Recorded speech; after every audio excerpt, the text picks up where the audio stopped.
ការឃ្លោកកំពុងរីកយ៉ាងស្រស់រលោងនៅលើ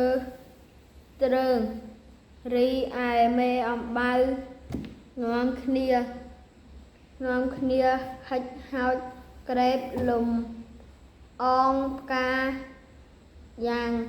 រីករាយរហូតពេលវេលាចេះតែកន្លងផុតទៅមិនយូរប៉ុន្មានផ្កាឃ្លោកក៏ក្លាយជាឃ្លោកធំបន្តិចម្ដងរហូតទំហំធំល្មមគួរឲ្យជាទីពេញចិត្តពីដំបូងវាមានទំហំប៉ុនគ្រាប់សណ្ដែកប៉ុណ្ណោះហើយវាក៏មិនសូវពេញចិត្តនឹងទំហំដ៏តូចល្អិតរបស់ខ្លួនប៉ុន្តែក្រោយមកវាចេះតែធំឡើងប្រហែលធំនឹងគ្រាប់ប៉េងប៉ោងនិងចេះតែរីកធំរហូតបានប៉ុនបាល់ផ្កាឃ្លោកផ្លែឃ្លោកតែងស្រមៃថានៅពេញខ្លួនមានទំហំធំស្មើនឹងព្រះច័ន្ទហើយទៅវាបញ្ចេញរស្មីដូចព្រះច័ន្ទ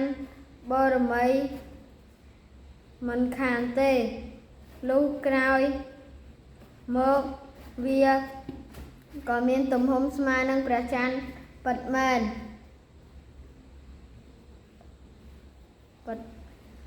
ប៉ុន្តែអ្វីបែរជាខុសពីការគិតរបស់ខ្ញុំទៅវិញព្រោះខ្លួននៅតែពុំមានពន្លឺរស្មីអញ្ចឹងចាច់ដូចព្រះច័ន្ទតាមដែលធ្វើស្រមៃទោះនោះឡើយផ្លែឃ្លោកនោះអស់សង្ឃឹមជាខ្លាំងហើយវាក៏សួរទៅព្រះច័ន្ទថាអោមិត្តអើយពេលនេះមានទំហំធំស្មើនឹងរូបអ្នកទៅហើយប៉ុន្តែហេតុអ្វីក៏ខ្ញុំពុំមានពន្លឺត្រចង់ដូចជារូបអ្នកអញ្ចឹងប៉ុន្តែព្រះច័ន្ទញញឹមយ៉ាងស្រស់ហាក់ដូចដឹងច្បាស់ពីបំណងរបស់ឃ្លោករួចក៏តបទៅវិញអញ្ចឹងចាំខ្ញុំនិយាយរឿងមួយឲ្យឯងស្ដាប់កាលពីមុនធ្លាប់ស្គាល់ក្មេងស្រីម្នាក់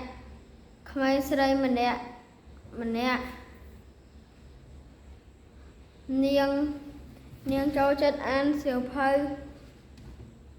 ជីវប្រវត្តិបុគ្គលសំខាន់ជាខ្លាំងហើយនាងក៏និយាយប្រាប់ខ្ញុំថានៅពេលធំឡើង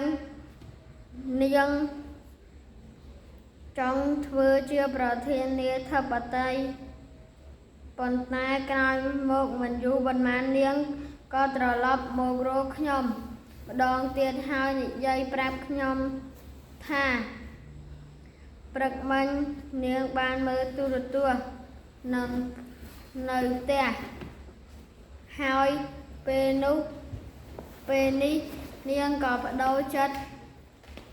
ចង់ធ្វើជាអ្នកចម្រៀងវិញម្ដងថាឃ្លោកកាន់តែស្ដាប់កាន់តែឆ្ងល់រួចក៏បន្តសួរហេតុអ្វីបានជានាងចង់ធ្វើជាអ្នកនិពន្ធទៅវិញតើនាងលែងចង់ធ្វើជាប្រធានាធិបតីឬជាអ្នកចម្រៀងហើយមែនទេព្រោះមនុស្សម្នាក់សិតតែមានទេពកោសល្យខុសគ្នានៅពេលបានស្ដាប់ចម្លើយរបស់ព្រះច័ន្ទហើយ